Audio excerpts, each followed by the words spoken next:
Baik, pertemuan ini telah saya rekam. Ini menjadi bukti bahwasanya kita telah melaksanakan kuliah dan praktek ya, kuliah dan praktek dari mata kuliah Sistem Informasi Geografis ya. Melanjutkan dari pertemuan yang lalu ya, yang terpotong, pertemuan yang minggu lalu terpotong. Jadi ini masih dalam status kuliah pengganti. Yang kemarin kan terpotong dari kuliah pertemuan ketiga, kemudian nanti kita sambung pertemuan 4 dan pertemuan 5 ya. Nah, dan kemudian penyampaian praktek ya, modul dari materi praktek.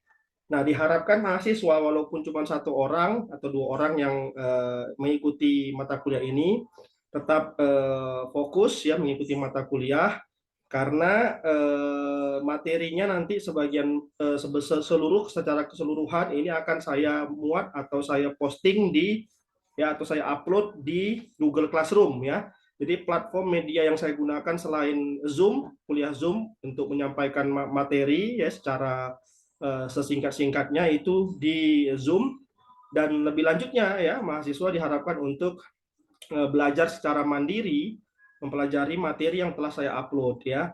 Nah, karena mungkin nanti di Zoom ada keterbatasan ya dari waktu dan sebagainya ya, nanti juga bisa kuliah di luar jam perkuliahan juga bisa ya.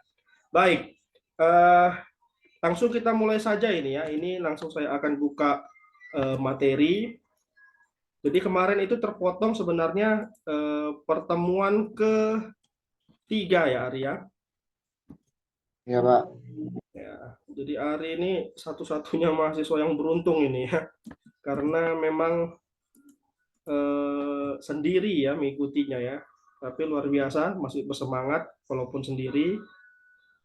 Nah, jadi sebenarnya lebih enak, jatuhnya lebih enak. Kenapa saya bilang lebih enak? Ya karena jadi privat ya. Di mana-mana kalau kita ini apa namanya? Bentar, saya buka dulu. Mana dia nih? Atau yang ketiga di belakangan aja ya, yang keempat aja dulu Ria. Setelah nanti 3, 4, 5 baru ketiga. Iya, Pak. Ya, baik. Nah, tadi saya ulangi ya, kenapa saya bilang beruntung yang privat? Karena yang privat itu mahal sebenarnya harganya. Ya, daripada rame-rame les privat ya, les, ikut kursus. Kalau privat, nah itu jatuhnya lebih mahal. Jadi beruntung hari ini bayarnya uang terminnya sama kayak mahasiswa biasa ya gitu ya, tetapi dapat kelas privat ya. Oke, tidak apa-apa. Ya, asalkan sama-sama saling mendukung ya kita ya. Baik, jadi ini materi yang akan saya sampaikan. Ini pertemuan keempat terlebih dahulu. Nanti saya akan masuk ke di akhir pertemuan ketiga ya. Baik, sebentar saya perbesar. Nah, materi kita pada hari ini untuk pertemuan keempat itu adalah skala dan resolusi.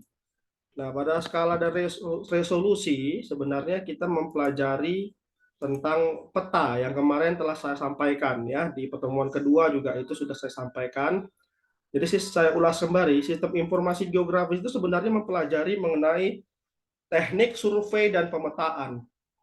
Bagaimana kita bisa mensurvei suatu wilayah, suatu areal, areal pertanian, areal perkebunan kah gitu ya, teknik survei, dan juga dengan menggunakan tools ya, menggunakan cara dengan pemetaan. Nah, karena peta itu sejatinya adalah sumber informasi ya. Kita tahu pada dasarnya kalau kita tersesat yang kita buka apa? Map ya kan. Zaman sekarang tinggal begitu, tinggal buka map, kita bisa langsung kembali lagi ke jalan yang benar ya, atau jalan yang kita tuju gitu ya, dengan benar, tidak tersesat lagi. Nah, nanti juga akan kita pelajari bagaimana penggunaan GPS juga, GPS, kompas dan sebagainya. Itu adalah alat-alat yang digunakan untuk mendukung dari sistem informasi geografis ya untuk pemetaan. Nah, skala di sini apa? Skala itu adalah ini ya, resolusi ya, perbesaran ataupun perkecilan dari suatu foto udara atau tampilan dari citra satelit, citra udara. Nah, kalau di handphone biasanya, kalau kita ingin melihat foto secara detail, kita akan membuatnya menjadi zoom ya, tampilannya di zoom, diperbesar gitu ya, atau diperkecil atau diperbesar kan begitu ya.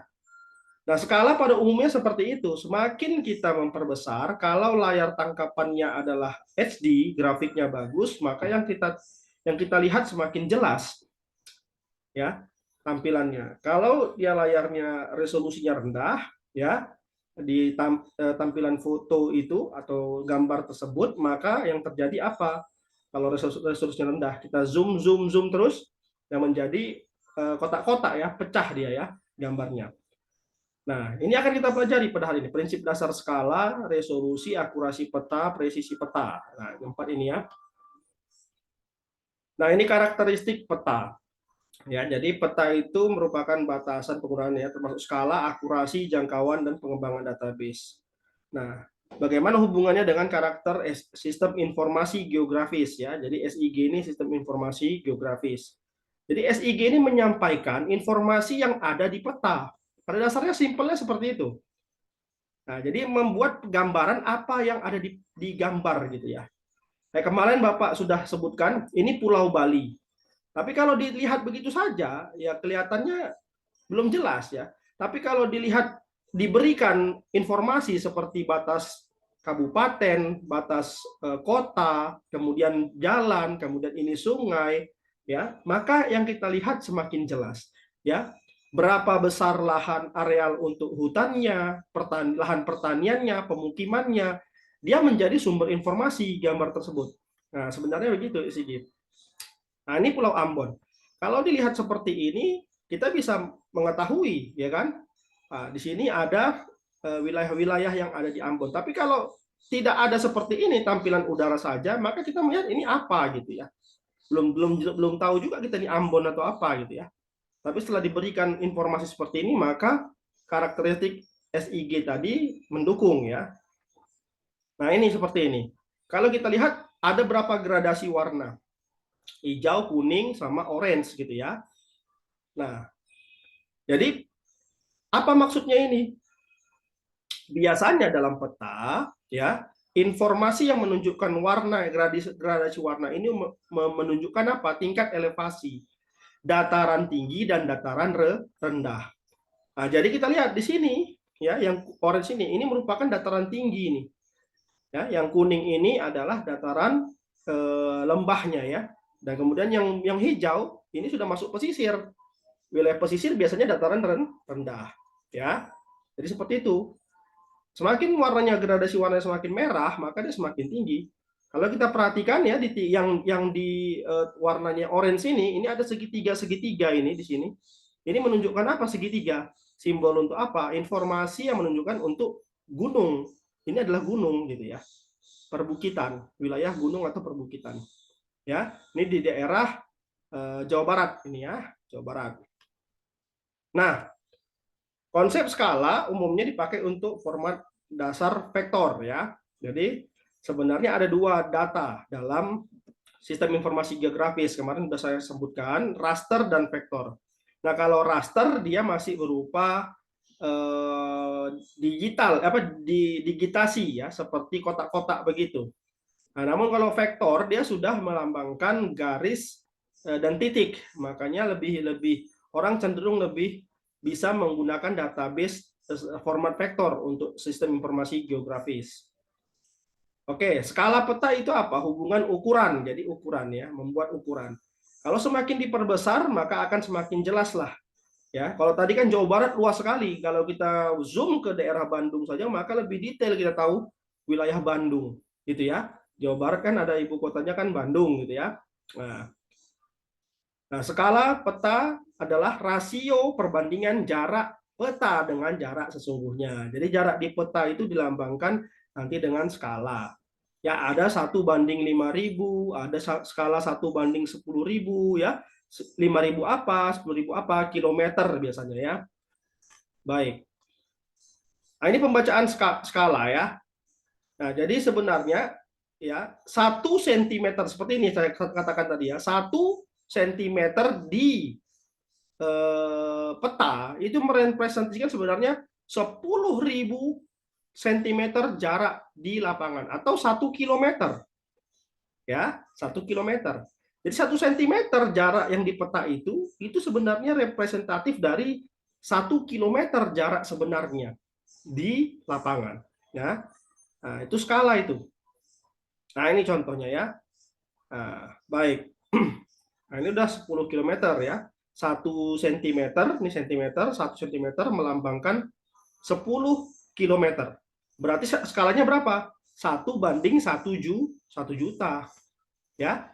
Kalau tadi 10.000, ya, itu masih 1 banding 1 kilo. Ya. Oke. Nah, ini prinsip dasar untuk perhitungan skala. Ya. Jadi rumusnya sebenarnya ada rumus segitiga yang kita kenal. Jadi ada, ingat aja ya, di atasnya itu JP, di kanan kirinya S dan JS. Bagaimana cara menghitung JP? JP dihitung dengan nilai S dikali JS. Apa itu S? Skala itu sendiri. JP jarak peta dan JS jarak sebenarnya. Ya. Jadi kalau kita tahu skalanya, maka sebenarnya kita tahu ya berapa, kalau kita tahu skalanya, maka kita tahu sebenarnya JP dan JS-nya. Ya. Karena skala tadi kan 1 berbanding berapa gitu ya. Maka JP-nya berapa, JS-nya berapa tahu. Nah, ya. Itu sebenarnya prinsipnya. Ini contohnya ya. Jadi dia jarak di peta antara dua kota 5 cm. Jika jarak kedua kota 150 km, berapa skalanya? Ya. Jadi masukkan saja ke rumusnya skala sama yang dicari skala kan. Skala sama dengan JP per JS. JP jarak peta ya 5 cm, kemudian jarak kotanya 150 km. Maka 5 cm berbanding 5 diganti ya, dikonversi kilometer ke centimeter menjadi 15 juta. Saja udah sama-sama centimeter ya, penyebut dan pembilang antar pembagi dan satuan dan pembaginya ya, maka sudah bisa dibagikan. Maka ini menjadi 1 berbanding 3 juta ya. Nah, jadi atau 1 berbanding 30 kilo ya, 1 cm jadi di peta itu sama dengan 30 kilo di jarak sebenarnya. Oke, ini analisa skala ya. Jadi skala itu ya dia akan semakin besar apabila dia itu ini ya, maksudnya besar itu tampilannya akan lebih detail ya, lebih jelas gitu ya. Jadi makin besar dia seperti ini ya, perhatikan ya, jarak di lapangannya makin dekat ya. Gambarnya akan makin besar apabila jarak skalanya lebih kecil. Namun ya apabila dia lebih kecil, perhatikan skala itu lebih kecil ya, ini ya, maka tampilannya lebih kecil lagi. Kita makin kita perkecil menjadi jarak di lapangannya 10 kilo, maka gambar yang kelihatan akan makin kecil. Sama kayak kita foto semut ya dengan kamera iPhone dengan kualitas bagus, jarak kita antara jarak kita dengan semut itu ya, misalkan jaraknya adalah 10 meter, kamera iPhone biasanya mungkin bisa menangkap atau 1 meter lah ya. Ketika kita zoom ya, maka sebenarnya gambarnya makin besar, makin jelas gambar semutnya. Tapi kalau kita makin kecil, semutnya akan makin kelihatan kecil ya, titik, hanya tinggal titik saja. Nah, bagaimana prinsipnya dengan skala ya seperti itu juga. Ya. Jadi jarak di lapangan itu menggambarkan besar kecilnya dari angka di skala. Oke. Nah, ini contoh ya. Nah, sebenarnya 1 banding 10.000 ini nanti angka petanya jadi sangat kecil. Ya, kecil doang gini ya. Kayak titik gitu aja. Tapi kalau makin kecil skalanya, sangat besar kita dapat melihat ya. Nah, oke. Ini prinsip dasar resolusi, materi terakhir nanti Ari bisa melihat ya. Nah, ini seperti ini ya, resolusi itu. Jadi ada gambar seperti ini. Ini apabila 1 piksel ya. Nah, ini apabila pikselnya itu ini satu pixel, satu kotak ini satu pixel. Ya, pixel itu apa? Picture element. Ya, pixel ini ya, pixel size ya. Pixel ini adalah picture element. Nah, ini satu gambar hijau ini anggap aja sebuah bangunan gitu ya. Ini satu pixel dia, digambar dalam satu pixel. Tetapi apabila kita membuat tampilan dengan beberapa pixel, dia akan menjadi tampilan 5 meter ya. Nah, jadi ini apabila pixelnya segini, kita dapat menzoom sejauh 5 meter gitu. Ya. Kemudian pixelnya lebih banyak lagi, kita dapat menzoom lagi, lebih kotak ini lebih bisa kita nampak gini ya. Ini kan satu kotak kan satu bangunan ini aja.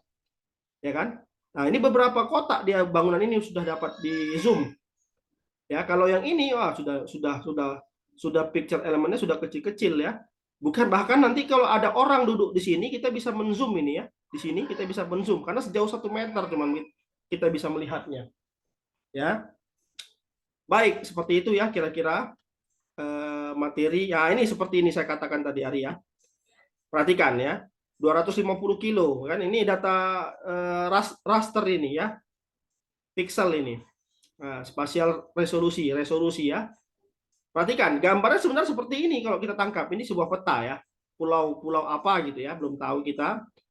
Kalau kita zoom ya, lebih detail karena masih gambar kecil, kita zoom menjadi 100 kilo, dia seperti ini nih. Ya. Kita zoom lagi, dia lebih besar lagi ya. Maka dia akan nampak kecil-kecil ini. Ya. Akan nampak nggak jelas, lebih nggak jelas ini gambar apa nih ya, kan gitu ya. Kotak-kotak begini ya. Nah, itu namanya resolusi atau tadi namanya pixel ya. Oke, ini kira-kira ya Arya nanti bisa dibaca kembali materinya ya. Saya stop. Ini sebenarnya di Google Classroom sudah saya buat, tapi Ari belum bergabung ya. Linknya ada, Pak. Oh ya, nanti linknya saya lupa saya. Sudah saya buat kemarin tapi belum saya share di WhatsApp ya. Nanti saya akan share. Oke, baik. Sekarang kita masuk ke pertemuan kelima ya. Pertemuan kelima. Sebentar, ini akan saya buka terlebih dahulu.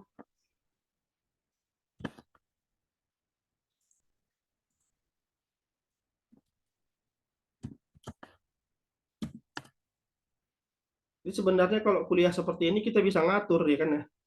Jadi misalkan ya udah kita lanjut aja kalau ada waktu lanjut sampai pertemuan ke-6 ya minggu depan kita nggak kuliah jadinya kan enak gitu kan. Karena kan minggu depan pertemuan ke-6 kan. Ya Iya, kan. Pak. Nah, kalau sempat lagi waktunya ada waktu hari kosong pertemuan ke-7 aja Pak. Oke, pertemuan ke-7. Jadi 2 minggu kita nanti ke depan nggak kuliah kan. Jadi kita bisa ngatur kalau privat begini itu enaknya. Nah, dibandingkan rame-rame ya payah banyak kepala kan. Oh aku nggak bisa lah, aku inilah, aku itulah. Makin pening kepala ya kan. Saya buka dulu ya pertemuan kelima. Iya, Pak.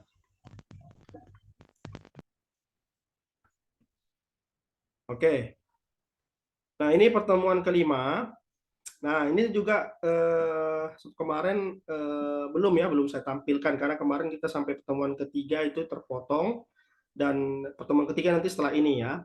Jadi yang kelima ini materinya adalah sistem koordinat dan proyeksi. Nah, ini bisa kita lihat ya. Nah, sebenarnya hampir-hampir mirip ya ini materinya sebenarnya semua ya. Nanti tapi di sini nanti bagaimana koordinat itu bekerja ya. Karena kalau kita mengirimkan mungkin Ari pernah ya nggak sadar mengirimkan Sherlock ke temannya gitu ya. Iya, Pak. Sebentar Ari ya, ini ada anak saya sebentar. Sebentar ya. Iya, Pak.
Oke, baik.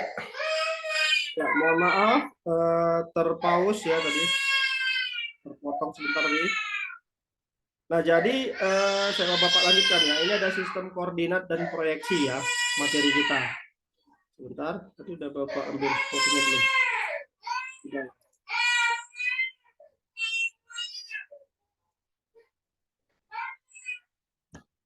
Sebentar. Oh, belum.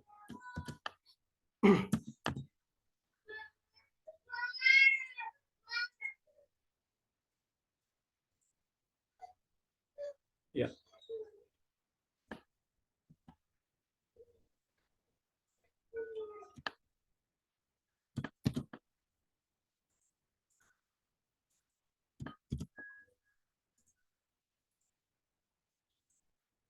Baik.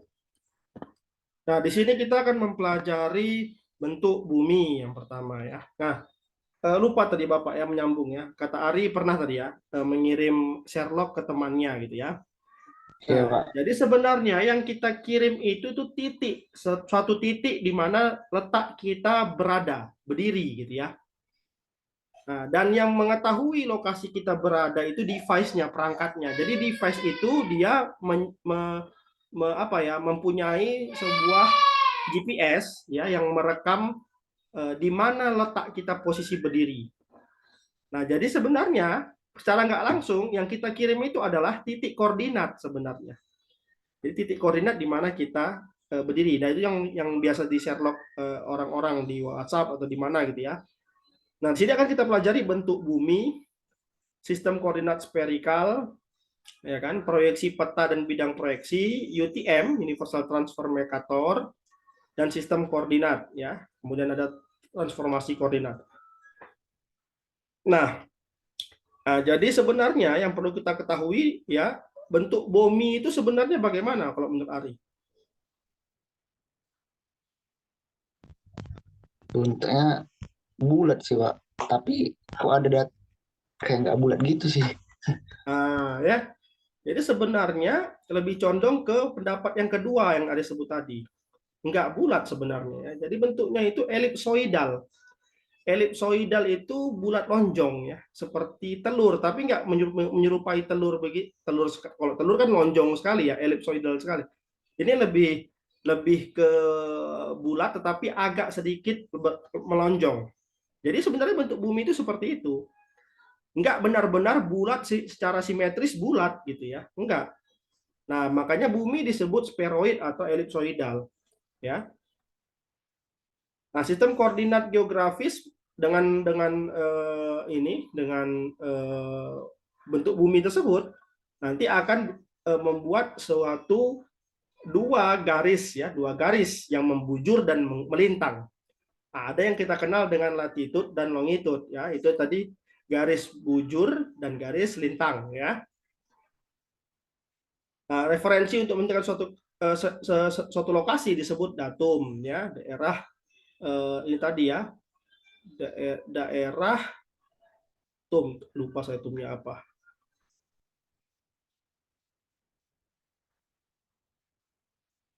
Oke, metode penyajian bumi yang bulat ke bentuk peta yang datar ya dikenal dengan proyeksi. Jadi kita kan punya suatu peta dunia ya, biasanya gitu ya.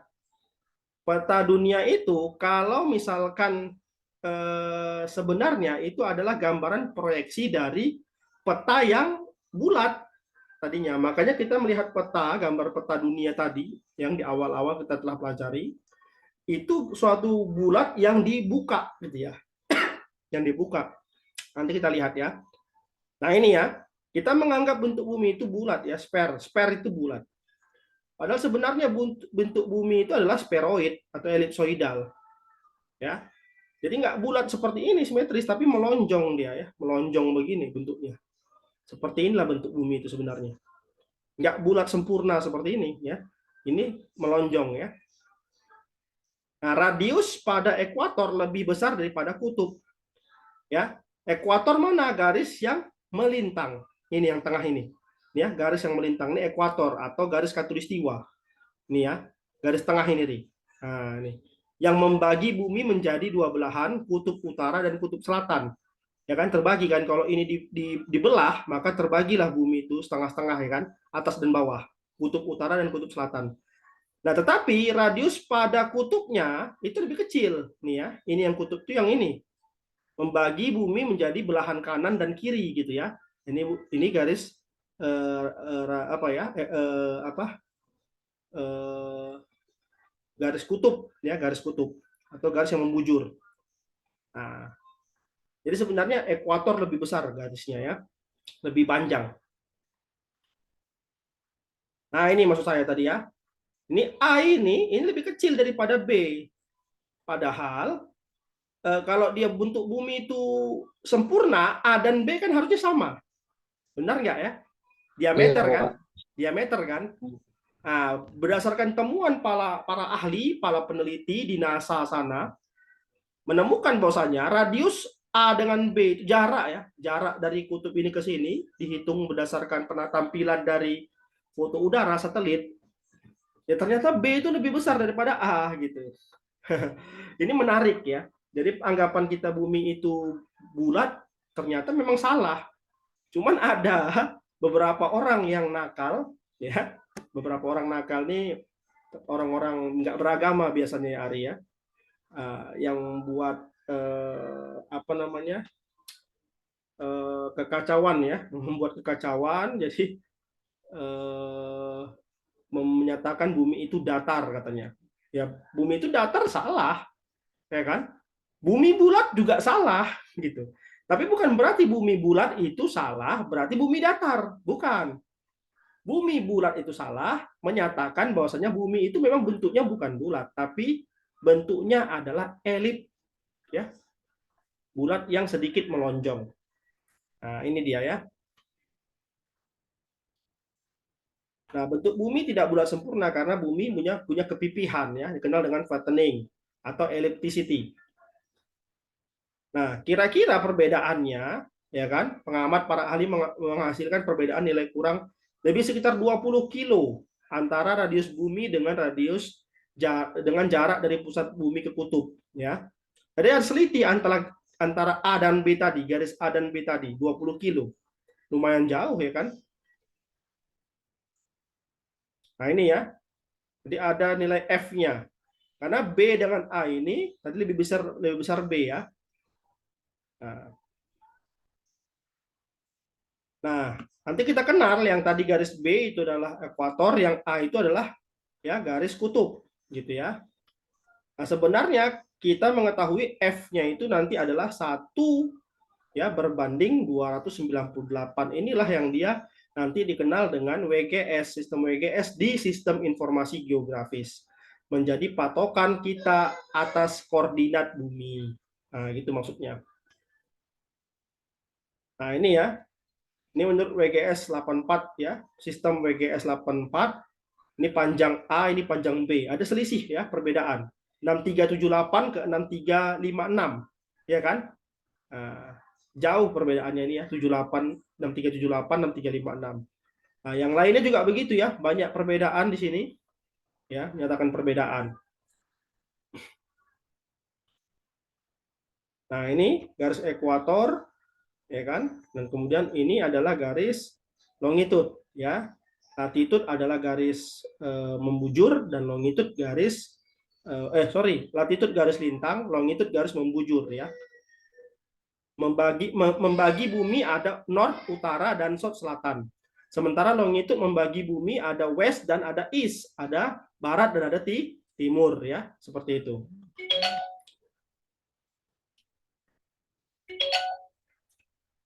Bentar.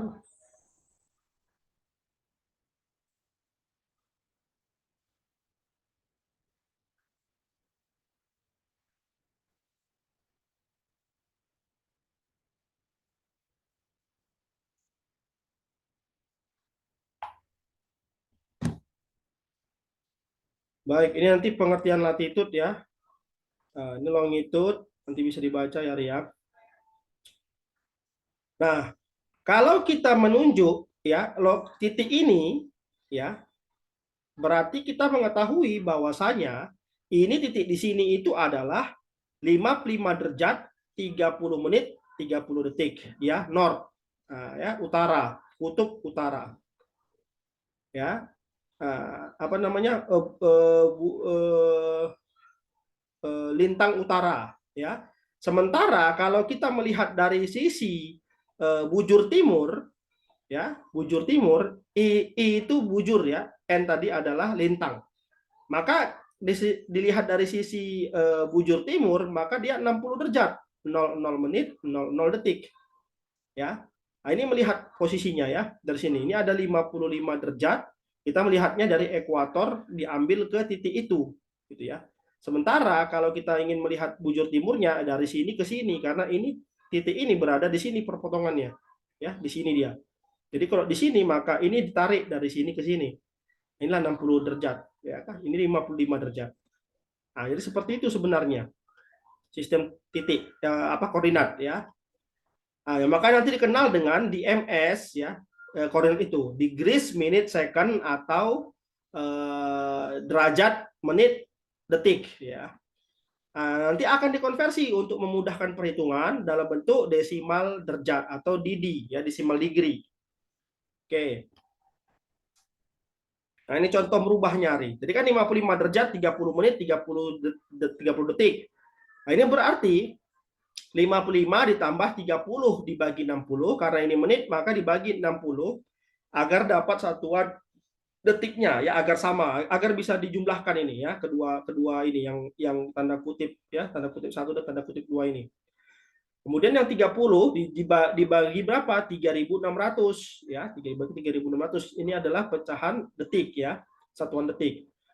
Ya, maka didapatkan 55 ditambah 0,5 ditambah 0,00833. Maka 55,50833. Nah, inilah dia bentuk format dari decimal degree. Yang awalnya 55 derajat 30 menit 30 detik itu menjadi 55,50833 dd, ya, atau decimal degree, ya, atau decimal derajat. Ya, itu kan decimal degrees atau decimal derajat, ya. Nah, ini tadi, ya. Kalau kita melihat bentuk globe, bola dunia, maka seperti ini bentuknya. Nah, apabila kita proyeksikan, ini sekarang kita belajar proyeksi, maka kita perlu membuka, gitu ya, membuka bola dunia itu menjadi satu lembaran, ya.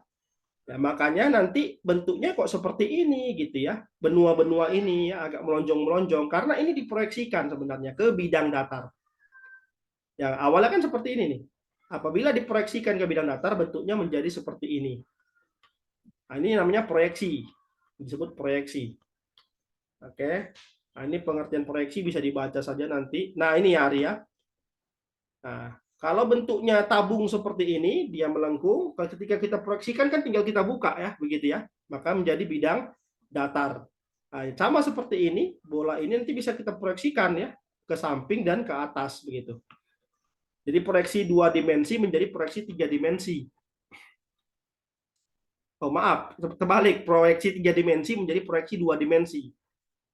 Nah, ini, ya, namanya azimutal. Salah satu metode untuk proyeksi bola bumi, ya, rupa bumi. Nah, jadi kalau kita ambil secara azimutal, ini, ya, di atas ini, ya, di atas kutub utara, maka kita dapat tampilan seperti ini. Ini kutub utara. Ya kan, bentuknya bulat gini aja, ya. Nah, kalau kita mengambil metode konikal, ya dapatnya seperti ini nanti. Ya, karena kan kalau ini kerucut, ya, konikal itu kerucut, kita buka menjadi satu lembaran, maka menjadi seperti ini, ya, 3/4 lingkaran.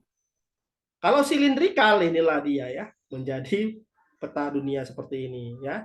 Nah, ini kan dibuka, menjadi seperti ini dia tampilannya. Nanti nampak kelihatan jelas seluruh benua, ya, seluruh benua yang terlekat di sini. Jadi pada dasarnya membuat peta atau world map, ya, peta dunia itu dengan menggunakan metode silinder, ya, silindrikal. Nah, ini banyak, ya, untuk jenis proyeksi itu tadi banyak, ya. Nah, normal, transversal, miring, bisa semua diambil, ya. Karena memproyeksikan 3 dimensi menjadi 2 dimensi. Nah, ini bisa dibaca saja nanti, Ari, ya. UTM selanjutnya. Nah, ini ya. Ya, Nah, iya Pak. jadi UTM zona itu seperti ini, ya. Ekuator ini yang nol ini garis ekuator, ya, garis yang disebut garis khatulistiwa. Nah, garis nolnya yang melintang, ya, garis nolnya yang melintang disebut garis ekuator atau garis lintang. Dan yang membujur garis nolnya ini di sini, ya, tengah-tengahnya. Nah, sini dia, ya. Maka UTM 0, zona UTM 0 berada di mana? Perpotongan antara 0 dan 0. Nah, ini dia adalah 0 gitu. Ya. Maka nanti kalau Ari melihat sebenarnya Sumatera Utara nanti kenanya di mana? Sekitar 98. Ini kan 96 kan? 96 kan? Sini ya. Kalau ditarik ke atas 96 ini angkanya. Nah, Medan itu kalau kita koordinatnya itu di 98 gitu ya. 98 deh. Kan makin ke sini makin besar ya, 108, 120. Ini kan makin kecil. Ya kan? 98 berapa? 98 kita lihat Sumatera Utara. Nah, dekat 0 juga dia kan? Garis 0 ya. Jadi nanti 98 ya kan derajat berapa menit, berapa detik gitu ya. Dilihat juga dari sini. Jadi 98 derajat terus berapa ini ya? Kita lihat. Untuk derajat bujur lintang bujur utara yang ini tadi ya, membujur. Ini lintang ya, lintang timur atau lintang barat. Oke. Nah, nomor UTM ya. Oke, itu bisa dibaca sendiri. Oke, saya kira ini cukup untuk pertemuan kelima. Nanti bisa dipahami dari Google Classroom materinya. Saya akan ulas Iya. sedikit karena saya sudah janji pertemuan ketiga sedikit ya. Bentar. Oke, sudah pertemuan ketiga. Nah, ini kita balik ke awal dulu sebentar. Mana dia? Ini dia. Nah, ini Arya. Jadi ini pertemuan ketiga. Bentar, kok ini nggak mau ini dia. Oke.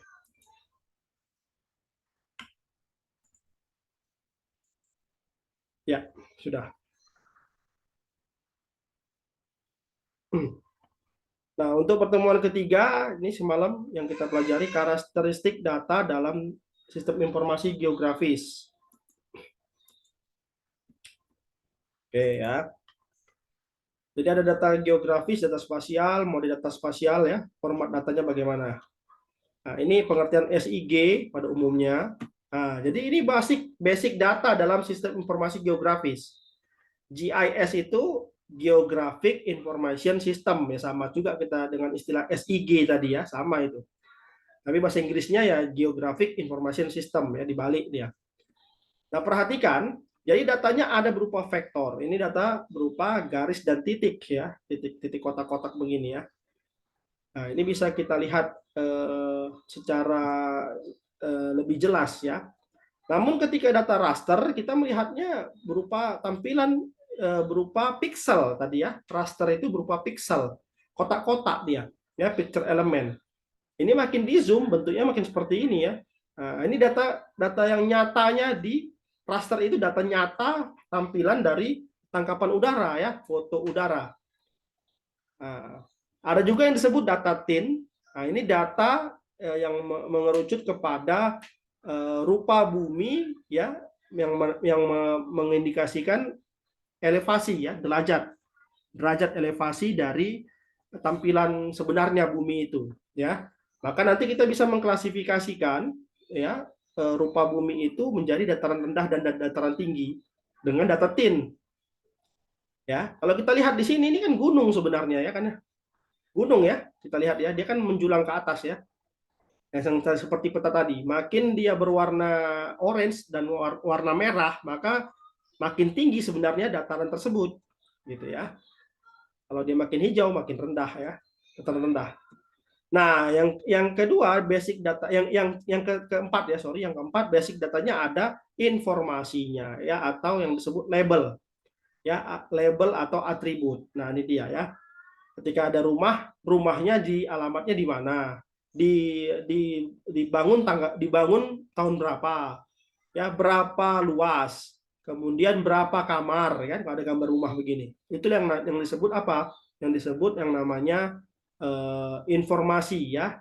Nah, jadi jelas kalau tidak ada basic informasi maka bukan SIG namanya, bukan sistem informasi jadinya kan gitu. Harus ada informasi yang akan bisa dibaca. Nah, basic data tadi digabungkan ya, kemudian ini dilakukanlah yang namanya pengolahan dengan sebuah tools yang disebut sistem informasi geografis. Ya, nanti akan menghasilkan sebuah informasi yang dapat membantu orang ya, membantu orang untuk keperluan atau kepentingan tertentu. Nah, kalau kita lihat sebenarnya ini real world, tampilan sebenarnya di lapangan. Ketika kita memfoto ya, kita foto ada tumbuhan, tanaman, datarannya kan begini ya, tidak datar gitu ya. Nah, kalau kita ambil data vektor tadi Ari, nampaknya begini nih, ya, berupa garis-garis gitu ya yang disatukan, ada garis sungai, ini garis juga gitu ya. Nah, jadi tampilan ini berubah menjadi seperti ini. Ini data vektor namanya. Merubah real world data tampilan sebenarnya menjadi vektor ya, data vektor. Nah, kalau dia diganti menjadi data raster, dia seperti ini. Pixel ya, berupa pixel, kotak-kotak. Ini kan udah ada kotak-kotaknya kian, jadi kita bisa merepresentasikannya. Nah, pada SIG pada umumnya awalnya kita merepresentasikan real world itu ke bentuk raster dulu. Karena sebenarnya real world itu mendekati raster, ya. Ini ada kotak-kotaknya ya. Jadi ini tinggal kita datarkan saja di software GIS atau SIG, didatarkan saja maka terbentuklah seperti ini. Setelah terbentuk seperti ini, maka dilakukanlah digitasi namanya. Maka terbentuklah seperti ini sehingga bisa kita terbaca di suatu layar ya, baik itu layar komputer atau layar handphone dan sebagainya. Ya, kita melihat map bisa bentuknya seperti ini. Nah, ini ya kelengkapannya ya, data vektor, ini data vektor, data raster, dan ini data atribut. Baik. Nah, ini data spasial itu ya dari sini ya sumbernya ya. Tabular, survei GPS, peta analog ya, citra satelit dan foto udara. Sumbernya itu. Nah, bentuk yang analog adalah peta analog dan tematik. Ini ya, peta analog ini ya, peta tematik sama juga seperti ini nanti. Tapi bentuk yang digital itu adalah foto udara, citra satelit, data survei dan data tabular. Ini bentuknya digital. Ini yang mau kita satukan. Ya. Baik.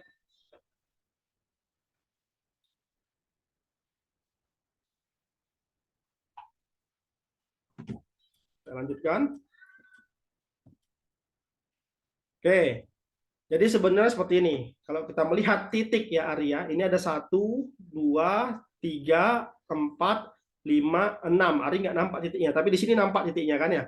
Ini ya, 1, 2, nampak ya, 1, 2, 3, 4, 5, 6. Ada 6 titik sebenarnya di sini. Titiknya di sini. Kalau nggak ada garisnya, titiknya ini. Nah, ini data vektor titik ya. Sementara kalau kita rubah ke dalam raster, dia seperti ini nampaknya. Ya. Nah, kita melihat ini sebuah garis yang disatukan dengan sebuah titik, beberapa titik yang disatukan oleh garis, bentuknya jadi seperti ini, raster. Bentuk ini tadi berubah seperti ini. Ya. Ketika kita melihat suatu daerah jadi areal dia ya, dari titik ke garis ke suatu garis dia disatukan oleh garis dan kemudian menjadi areal ketika diwarnai ini ya.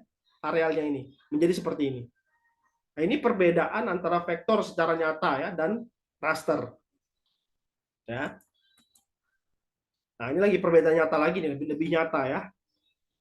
Nah, kalau kita lihat seperti ini ya, sudah nyata garis, tapi tampilan sebenarnya adalah ya seperti ini.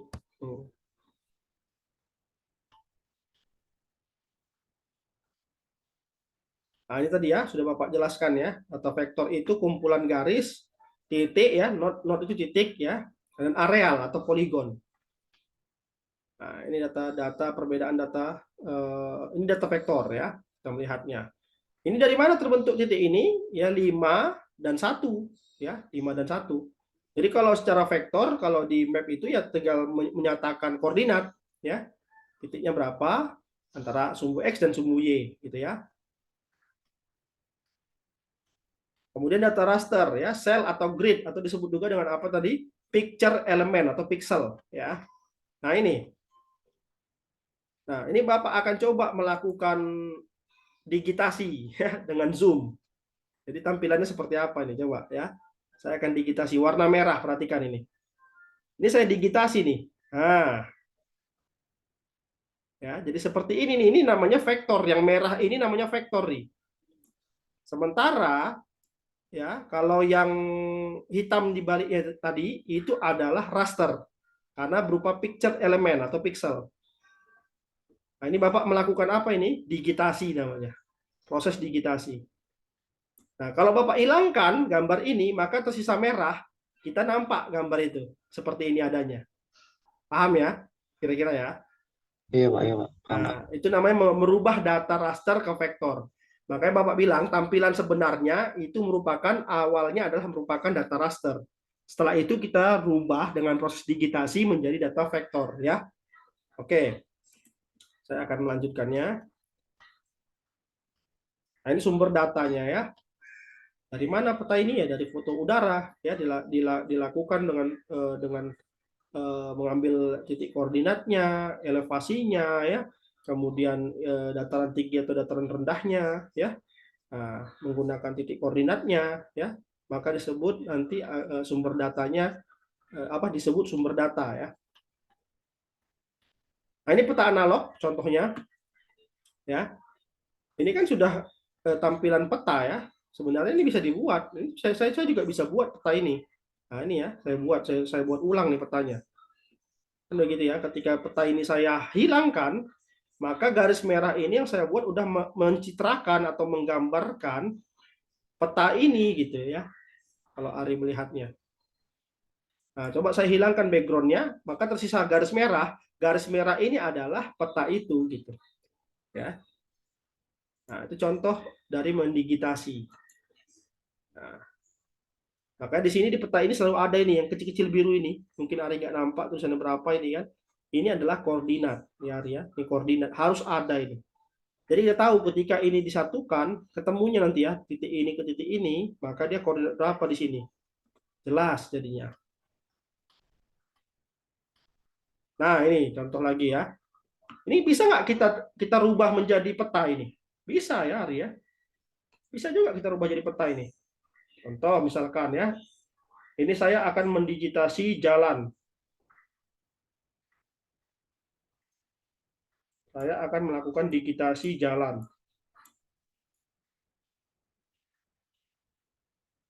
Nah, ya, ini jalan.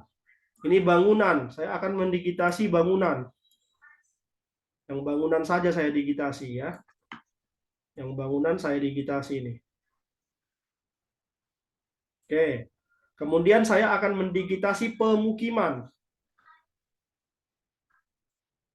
Nah, kemudian saya akan mendigitasi pakai warna hijau ya, biar lebih jelas. Saya akan mendigitasi apa? Wilayah hijau. Wilayah hijau. Tuh ya, Ari ya. Jelas kan Ari nampaknya kan? Nah, jadi seperti itu kira-kira. Itu proses merubah tampilan udara menjadi peta. Ya, tinggal kita kasih atribut nanti. Oke. Nah, ini apabila kita ingin mengetahui ya kompas ya dengan objek ya. Sudut pandang kita dengan objek.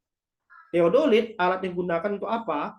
Untuk mengetahui elevasi, derajat kemerengan, ya kelerengan. Nah, GPS untuk apa? Koordinat ya, titik koordinat. Jadi ada alatnya macam-macam untuk membuat teknik survei namanya nih ya. Alat yang biasa kita gunakan adalah kompas, teodolit, dan GPS. Oke, nah ini sebagai contoh ini, kalau Ari pernah tahu Glugur Rimbun, pernah tahu nggak Unpap itu ada Glugur Rimbun, lab kita nanti ya. Ini bisa didigitasi, ini Bapak digitasi dari tampilan Google Earth. Ini Google ada foto udara Google ini ya, Ari ya. Peta di Iya, Google. iya Pak. Nah, jadi Bapak pengen tahu kira-kira Gulu-Gulu Rimbun itu areanya berapa luas? Jadi Bapak udah berjalan itu, Ri. Bapak telusuri itu Gulu-Gulu Rimbun ya. Batas wilayahnya, Bapak keliling pakai GPS, keliling Bapak ya, Bapak kelilingi itu. Nampaklah seperti ini, Bapak tampilkan GPS itu poin-poin pointernya ke dalam sebuah map, ke dalam apa ya, Google Map gitu ya. Maka nampak pointer Bapak itu di sini. Setelah Bapak lihat ya, ini menjadi areal Gulu-Gulu Rimbun. Setelah Bapak lihat, Bapak pengen tahu luasnya berapa. Nanti Bapak ketik informasinya di Google Map itu ada Google Earth ya. Berapa luasnya? Ternyata Gulu-Gulu Rimbun itu luasnya adalah 24,73 hektar. Itu adalah luas areal Gulu-Gulu Rimbun punya Unpad. Ya, sawit di sana ya. Kemudian nanti ada lab percobaan dan penelitian mahasiswa juga di sana. Ya. Di mana Pak? Gulu-Gulu Rimbun di daerah Kecamatan Kuta Limbaru, Kabupaten Deli Serdang ya. Di desa apa? Sunggal ya, Sunggal kanan itu ya. Apa nama ininya ya? Yang paling dekat ke sana ya. Payageli, daerah-daerah situ ya.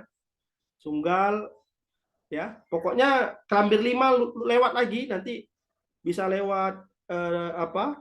Gang yang sering selalu macet itu juga bisa tembus juga nanti itu ya. Ada kampusnya itu nggak ada? Atau cuma langsung lahan gitu Belum, aja? belum, masih mau dalam pembangunan untuk lab dan penelitian ya. Jadi kebun percobaan dan penelitian mahasiswa bisa di sini. Kalau ARI penelitian ini bisa digunakan. Nanti izinnya itu kepala kepala lab kepala ini Gulu-Gulu Rimbun itu Bu Suryani Sajar. Nah, misalkan Ari berminat nggak tahu nih ya kan di mana lokasi penelitian ya kalau sewa mahal gitu ya. Misalkan mau nanam cabai atau terong atau apalah penelitian Ari nanti untuk penelitian sewa mahal, nggak punya lahan, bisa menggunakan areal Pancabudi, nggak perlu bayar. Tapi minta izin dulu ya dengan Kaprodi ya kan untuk menggunakan areal Gulu-Gulu Rimbun. Ya, itu bisa nanti. Ada lokasi penelitian ya, lahan penelitian. Sebentar ya, Bapak ada balas WA orang nih.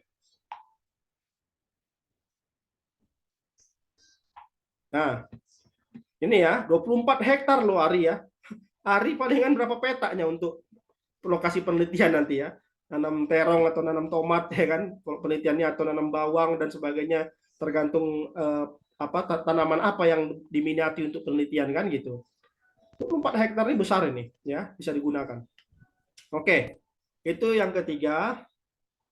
Ini ternyata sudah 1 jam kita kuliah Ari. Sepertinya untuk Iya Pak. praktikum ini sepertinya di apa aja nanti lah ya di classroom aja ya Bapak upload ya praktikum Iya. ini ya. Oke, oke. Jangan keluar dulu, Bapak akan matikan dulu recordnya karena ini kuliah kita sudah berakhir ya. Bapak akan stop dulu recordingnya.